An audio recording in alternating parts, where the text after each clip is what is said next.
Bonjour à toutes et à tous et bienvenue à cet atelier consacré aux jeunes entrepreneurs.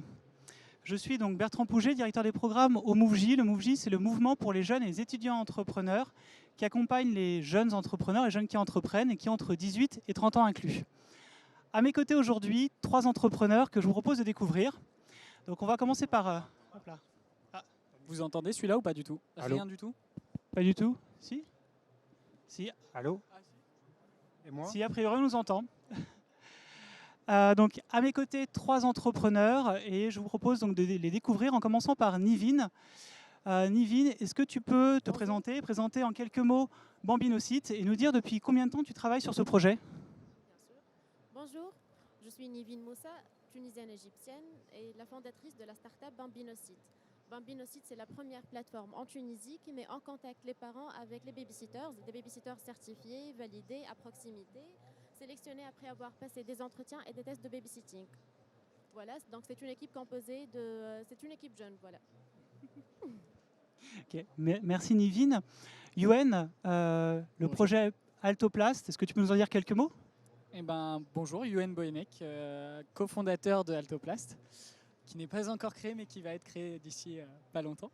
Et Altoplast, c'est une future société à mission qui vise à développer un système de récupération des microplastiques dans l'eau et dans l'air, qui sont des particules qui sont néfastes pour la faune et la flore, on le sait, mais en fait on se rend compte de plus en plus que c'est aussi néfaste pour l'humain, puisque en dessous d'une certaine taille, ça peut directement passer dans notre sang, dans nos organes, et bon, je vous laisse imaginer ce que le pétrole fait à notre corps. Voilà. Merci Yoann. Et enfin Zafar, alors pour ceux qui ne connaissent pas encore Des Bras en Plus, que fait l'entreprise et comment vous est venue cette idée en fait avec tes associés? Alors, moi je suis Zafar, bonjour à tous. J'ai cofondé l'entreprise Des Bras en Plus. Qu'est-ce qu'on fait chez Des Bras en Plus? C'est qu'on est les premiers à avoir digitalisé le service de déménagement. On est sur un marché, il faut savoir, où 8 Français sur 10 qui déménagent ne font pas appel à un pro. Et l'ambition pour nous, c'est de démocratiser l'accès à un déménageur professionnel. Et cette idée alors vous est venue tous les 3 à quel moment? Au départ, on était, je reviens un petit peu en arrière, on arrive en 2009 et on travaille, on est étudiant en école de commerce, et on travaille parallèlement à ça pour payer le loyer et les sorties dans une société de déménagement. Et on se dit, mais en fait, les choses sont faites de manière un petit peu préhistorique, il y a plein de choses à revoir. Et puis avec mon voisin de palier à la cité universitaire de Nanterre, là, pas très loin, on s'est dit qu'il y avait une opportunité pour nous de rendre beaucoup plus facile la réservation du déménagement. D'accord, donc trois jeunes qui entreprennent, qui sont sur le développement de leur entreprise et qui ont plusieurs points communs d'ailleurs. Hein. Mais le premier d'entre eux, c'est d'être ou d'avoir été accompagné par le MoveJ, de faire partie de cette communauté. Est-ce que vous pouvez peut-être l'un individuellement nous dire comment est-ce que vous êtes arrivé au MoveJ, comment vous avez connu le MoveJ? Nivine peut-être pour démarrer? D'accord. Donc, en tant qu'entrepreneur, je suis très active dans l'écosystème entrepreneurial. Je participe très souvent à des programmes et des événements dans lesquels j'ai connu l'équipe MoveJ qui m'a fait découvrir ce programme. D'accord, donc tu as démarré au MoveJ il y a à peu près combien de temps? Il y a un an maintenant. Un an. Ouais. Au MoveJ Tunisie, hein, puisque effectivement le MoveJ était Tunisie, présent en France voilà. et en Tunisie. Oui, MoveJ Tunisie. Yoann, toi, comment est-ce que tu es arrivé au MoveJ? Nous, c'est complètement par rapport au prix. Une amie entrepreneur qui nous a envoyé le lien vers le prix et qui nous a dit, écoutez, ce prix-là, il est génial, il apporte plein de choses dont on parlera sûrement après. Et il faut y participer. Et donc voilà. Et ensuite, on a découvert tout ce que le MoveJ est grâce au prix. Est-ce que vous aviez des attentes tous les deux quand vous êtes rentrés dans l'association? Est-ce qu'il y a des choses que vous recherchiez particulièrement en tant que jeune entrepreneur? Oui, bien sûr. Donc, c'est le fait d'avoir à ma disposition un mentor, une personne donc, qui a de l'expérience et qui peut m'aider. Voilà. Okay, donc tu venais vraiment spécifiquement pour le mentorat au sein de l'association. D'accord. Et toi, Yoann? Nous, au tout début, on venait également pour le mentor, qu'on a vu en fait qu'avec le prix, on pouvait remporter du mentorat. Ça nous a énormément intéressés. Et en fait, juste en se renseignant un peu sur MoveJ, on s'est rendu compte que c'était énorme, une famille monstrueuse, gigantesque. Et donc, en fait, on est aussi venu pour tout le réseau, toute la communauté MoveJ. Donc voilà. Zafar, toi, alors même si tu nous le disais, hein, ça fait un petit moment que vous avez créé des bras en plus et vous êtes rentré dans la communauté il y a un petit moment, est-ce que tu te souviens de ces premiers pas au MoveJ? En vrai, on était super impressionnés au départ.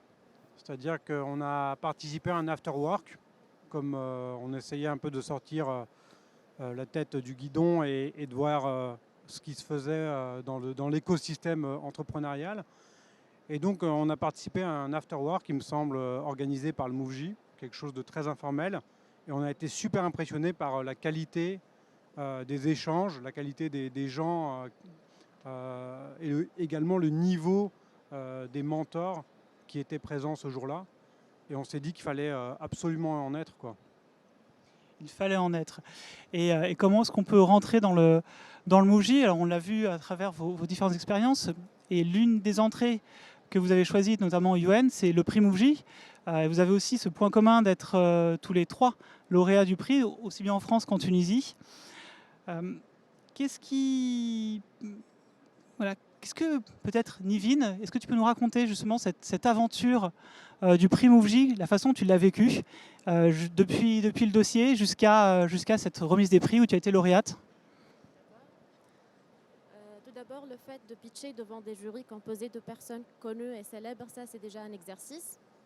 Il y a aussi les ateliers et les formations assurées avant le pitch. Ce sont très bénéfiques et qui aident vraiment à mieux pitcher, mieux parler en public. Et ça permet aussi d'améliorer la visibilité de notre projet, de construire un network, le réseau. Et bien sûr, le fait d'être là parce qu'avec le prix, donc, on a gagné un voyage ici pour participer au Salon des entrepreneurs. Voilà. Donc beaucoup de choses effectivement pour toi. Yuen, je te voyais hocher la tête aux réponses de Nivine. Tu as vécu la même chose? En plus à peu près au même moment, puisque effectivement tu as été lauréat en novembre, Nivine en décembre. Donc de ton côté, comment ça s'est passé et qu'est-ce que ça t'a déjà apporté? Oui, alors nous, ça nous a en plus, enfin, je trouve personnellement que ça nous a en plus apporté le fait de se confronter encore plus à son projet et à des questions sur son projet qu'on met un peu sur le côté. Par exemple, pour nous, c'était tout ce qui est budget, etc., plan financier. On aime bien les chiffres parce qu'on est dans la technique, mais les sous, voilà. Et en fait, quand on fait un dossier de prix, on est obligé un peu de se confronter à ça pour avoir quelque chose de tangible. Et donc là-dessus, ça nous a beaucoup aidé. Et ensuite, comme disait Nivine, tout le reste de parler devant des jurys qui sont... il me semble que c'était le second de Microsoft qui était, ou quelque chose comme ça, qui était à notre jury. On arrive et tu fais « Ah, ok, ok ». Et donc un réseau malade aussi dès le jury. On a rencontré des porteurs de projets avec qui on a gardé contact, qui sont géniaux. Et ensuite, comme disait Nivine, les événements, des événements comme ça, enfin tout simplement, c'est dingue quoi. Et c'est vrai que tu as parlé dès le démarrage du dossier, l'importance du dossier, effectivement. Je pense que si on a un conseil déjà à donner à tous ceux qui entreprennent, c'est d'aller voir les dossiers des différents concours, de pouvoir les remplir parce que ça interpelle souvent les questions qui sont posées, interpellent sur des aspects qu'on n'a pas forcément encore vus ou qu'on a laissés de côté. Tu me disais aussi ça quand on a échangé ces derniers jours.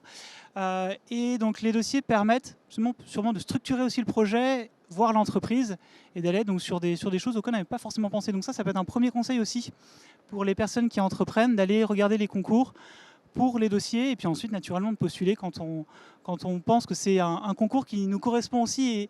Et il y a beaucoup de concours d'ailleurs. Pourquoi est-ce que vous aviez choisi celui du MoveJ? Alors nous personnellement, je l'avoue, c'est notre ami qui nous a dit celui-là, je m'en fiche de votre avis, vous y participez. Donc on y a participé, mais on s'est rendu compte que ça valait vraiment le coup. Et comme on a connu MoveJ grâce au prix aussi, on ne connaissait pas forcément tout ce qui allait se passer derrière. Mais donc écoutez votre réseau. Écoutez vos amis aussi. Pareil pour moi, comme je vous ai dit, c'est à travers l'équipe MoveJ. Zafar, toi qui as gagné, enfin vous qui avez gagné le prix MoveJ il y a déjà quelques années, avec le recul, justement, qu'est-ce que cela vous a apporté, alors aussi bien à l'entreprise qu'à toi personnellement? Alors déjà, quand on gagne le Grand Prix MoveJ, on a eu la chance de gagner le Grand Prix MoveJ en 2013, ça donne une énorme visibilité, mais quasi le lendemain, on est invité sur tous les plateaux de télé. On a tous les journaux qui veulent échanger avec nous. Et donc ça donne en termes de crédibilité sur notre proposition, ça fait une vraie différence. C'est ça d'ailleurs, Yuen, vous aussi, vous l'avez vécu hein, sur votre Ouais. site internet. Ouais, Il n'a pas complètement. explosé, vous l'aviez prévu, mais il y a quand même une belle augmentation. Ouais, complètement. On avait fait un site internet parce qu'on nous avait dit de faire un site internet, une page vitrine, histoire de présenter le projet. Et on était à 2-3 visites par jour qui étaient souvent dues aux parents qui disaient « Ah tiens, regarde, il y a mon fils qui fait quelque chose ». Et, et là, pendant 2 semaines après, on était à 200-250 visites par jour. Et pareil sur les réseaux sociaux, le nombre de gens qui nous ont suivis, etc. Et également les première plateaux communauté, télé et les journaux. Et puis je veux revenir sur l'importance du mentor. Nous, on a eu la chance d'être mentorés par une femme qui s'appelle Evelyne Platnik-Cohen, qui a créé une entreprise qui s'appelle la Booster Academy. Et en fait, on n'avait pas eu jusque-là la chance de rencontrer quelqu'un qui avait cette maturité-là, cette expérience-là en tant qu'entrepreneur. Et donc être mentoré, avoir pour mentor Evelyne, ça a été game changer pour nous. Effectivement, on va pouvoir reparler du mentorat un petit peu plus tard et approfondir ce que tu viens de dire sur cet échange important entre entrepreneurs et comment vous l'avez vécu, vous, ou vous le vivez actuellement. Zafar, toi, quel regard tu portes aujourd'hui sur le prix Mouji, puisque en tant qu'ancien grand lauréat, tu fais partie du prix Mouji, tu es impliqué dans les jurys. Quel regard tu portes sur ce prix aujourd'hui ? Ce qui est intéressant sur ce prix, c'est aussi la diversité du jury, des membres du jury. On va avoir parmi les membres du jury, on va aussi bien avoir des corporates.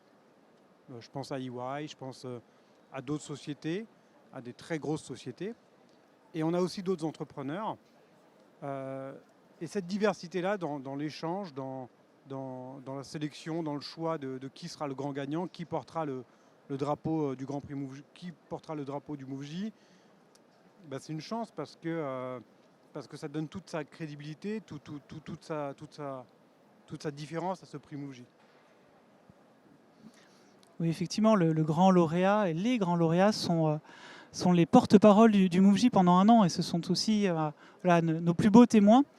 Et on les voit grandir comme Zafar et des bras en plus sur les années qui suivent. Et le prix Mouji, c'est aussi effectivement cette entrée dans la communauté Mouji, cette communauté qui se traduit par le jury notamment au moment du prix, mais d'autres aspects. Est-ce que justement Zafar, toi qui est encore une fois le plus ancien des trois, qu'est-ce que c'est cette communauté Mouji dont je parle depuis le début ? Faut le vivre.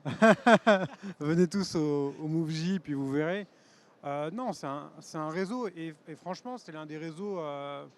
C'est peut-être pour nous, en tout cas pour des bras en plus, ça a été le réseau qui a fait la différence dans notre parcours d'entrepreneur. Ensuite, aujourd'hui, on fait partie d'autres réseaux d'entrepreneurs plus aguerris, avec des entreprises un peu plus développées. Mais au départ, faire partie de cet écosystème, c'est échanger avec des jeunes entrepreneurs ou moins jeunes entrepreneurs sur des éléments clés auxquels on n'aurait peut-être pas pensé. C'est on a tout un tas d'événements, tout un tas d'experts qui sont à notre disposition et avec lesquels on peut également on peut confronter notre plan et puis notre projet et puis parfois se prendre des murs, parfois se prendre des encouragements, mais à chaque fois c'est quelque chose qui est nécessaire. Nécessaire et qui fait du bien d'ailleurs aussi, même quand parfois ce sont des vraies questions que l'on vous pose au sein de la communauté ou qui vous sont posées par la communauté. Yuen, Nivin, entreprendre quand on est jeune, est-ce un atout ou est-ce que c'est derrière des difficultés supplémentaires ? Ça pourrait être un atout, mais au début, ça peut présenter quelques difficultés. Pour moi, par exemple, au début, ça m'a posé quelques problèmes, mais après avoir réussi mon projet ou après les réalisations, après les chiffres qu'on a effectués, donc c'est là qu'on a commencé à inspirer de la confiance. Voilà. Donc, effectivement, Yoann, il fallait peut-être compléter d'ailleurs. Ouais, pour moi, je pense, chacun a sa vision. Pour moi, c'est un peu les deux, dans le sens où, comme tu disais, au début, on est jeune, personne ne nous prend vraiment au sérieux, il faut se prouver, etc., que machin. Mais en même temps, c'est un atout parce qu'on a l'envie de le faire, on a une passion, ouais c'est ça, on a toute la hargne qu'il faut, la force qu'il faut pour porter un projet entrepreneurial qui peut être épuisant, qui est épuisant. Et comme tu disais Zafar, c'est aussi qu'à la suite des études, tu as déjà vécu pas forcément dans un très bon confort, tu n'as pas de responsabilité et tu continues là-dedans, donc tu as un peu cette continuité avec l'étudiant qui est pas plus mal, je trouve. Mais c'est ça l'idée. L'idée, c'est qu'on n'est pas marié, on n'a pas d'enfants à charge. On est habitué à vivre dans un 9 mètres carrés. Donc finalement, il y a une sorte de continuité dans le projet entrepreneurial.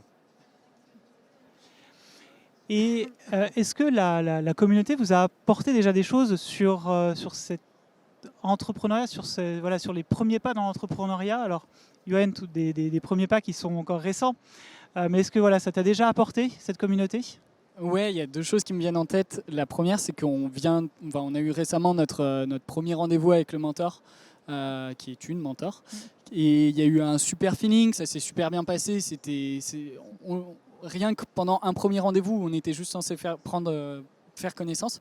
On a déjà eu une prise de recul qui, pour nous, est ce qu'on attend d'un mentor, qui était déjà énorme. Et le deuxième exemple, c'est là, il y a eu récemment les appels à candidature pour le prix de cette année.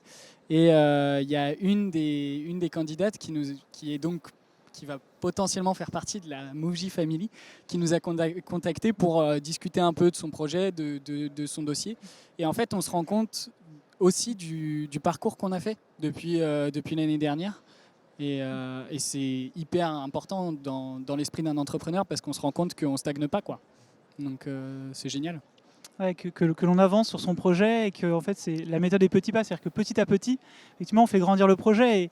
Et avec Fanny, donc avec ton associé, vous m'avez aussi parlé d'une anecdote sur la rencontre avec vos chercheurs, ceux qui sont dessus, et qui vous ont alerté, posé beaucoup de questions. En fait, l'échange vous a posé beaucoup de questions et le fait d'avoir eu déjà ces premiers reculs vous ont permis aussi de prendre un angle différent avec eux, ou d'aborder en tout cas leur questionnement différemment. Oui, complètement. Sans trop rentrer dans les détails, comme notre techno demande beaucoup de R&D, on est en train d'essayer d'élaborer un partenariat avec un laboratoire.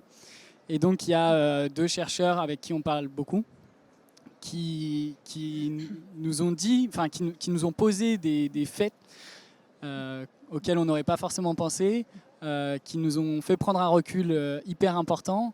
Et des fois, quand on sortait de la réunion, on se disait ok, bon, le projet est complètement mort, ça sert à rien de continuer. Et juste en analysant ce qu'ils avaient dit, en prenant un peu de recul sur la réunion, etc., on se rend compte que c'est pas du tout mort, qu'au contraire, c'est tout bénéfique et que c'est génial, quoi. C'est top. Ouais, ça apporte encore plein de choses au projet. Alors Nivine, pardon, excuse-moi, tu voulais intervenir? Pour moi, en ce qui concerne notre relation, donc la relation avec notre mentor, donc elle était basée sur la confiance, l'échange, le partage. Il était toujours à l'écoute. On faisait toujours des réunions hebdomadaires, parfois 2 réunions par semaine. Donc voilà, il m'a vraiment aidé à mieux parler en public, à mieux convaincre mon interlocuteur, à mieux pitcher. Voilà. Donc cette aide, effectivement, de la part de quelqu'un d'extérieur, Zafar. Au début, on se dit qu'est-ce que c'est un mentor? J'allais te poser la question justement, qu'est-ce que c'est un mentor? Très bonne question. Nous, on s'est posé la question. On s'est dit, un mentor, c'est quoi? C'est pas un consultant, c'est pas un salarié, c'est pas un actionnaire, c'est pas ton banquier. Alors qu'est-ce que c'est? À quoi il sert? Et c'est pas quelqu'un de ta famille ou un ami non plus. Et c'est pas un ami non plus. Et il ne connaît pas, quand je parle de consultant, un consultant, lui, il est expert du métier. Un mentor, il n'y connaît rien à ton métier. Donc à quoi il sert? Et en fait, en creusant, en participant aux premiers échanges, on s'est rendu compte qu'un mentor, c'est d'abord un père qui a un peu plus d'expérience. Un père, P-A-I-R, c'est ça, hein? Oui, c'est pas un papa. Ni une maman. Non, c'est un père, P-A-I-R, qui a un peu plus d'expérience, qui a vécu, qui est passé par des moments qui sont parfois des moments de difficulté, des moments de questionnement qui sont souvent les mêmes. Et donc ce père-là, il n'est pas là pour donner la direction, loin de là. Il n'est pas là pour donner des réponses, mais je dirais qu'il est plus là pour se poser les bonnes questions. Voilà.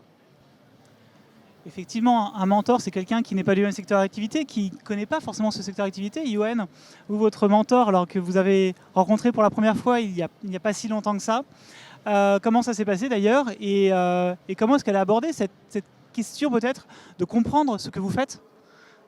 Bah, c'est sûr que comme on est ingénieur, on est dans le milieu de la technique, avoir un mentor qui est un peu dans la technique mais qui ne comprenne pas non plus toute la technologie qu'on veut développer, ça peut paraître une difficulté assez importante.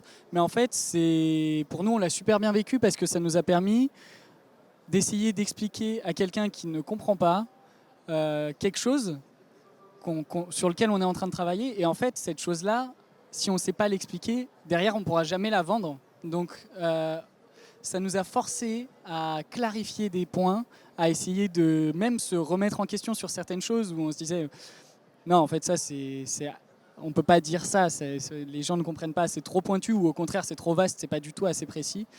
Et donc, rien que sur un premier rendez-vous, c'était hyper intéressant de voir ça, le fait que ça a énormément aidé dans la présentation du projet pour qu'on puisse avoir cette aide, puisque un mentor, s'il ne comprend pas votre projet, bah, il ne pourra jamais correctement vous aider. Enfin, c'est comme si je demande à un oiseau qui n'a pas d'aile de voler. Il ne pourra pas.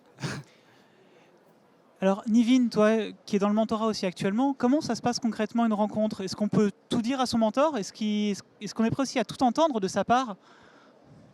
Oui. Donc, voilà, donc on raconte tout à notre mentor en ce qui concerne le projet, bien sûr, et notre vie en tant qu'entrepreneur. Il est toujours à l'écoute, il apporte toujours des solutions et des solutions à nos requêtes pour nous résoudre nos problèmes. Parce que c'est une personne qui a vécu de l'expérience, qui a connu des échecs, donc ça va nous aider à contourner les obstacles, à mieux gagner le temps en plus. Voilà.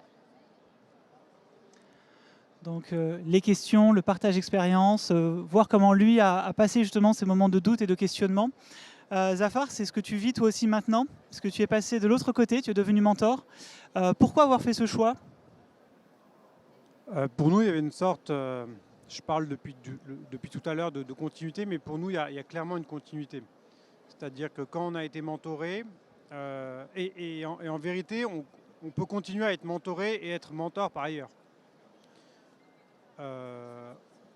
Mais être mentor, c'est aussi une manière, pas seulement de donner, mais c'est aussi une manière de continuer son parcours d'entrepreneur et l'apprentissage à travers ce rôle-là de mentor.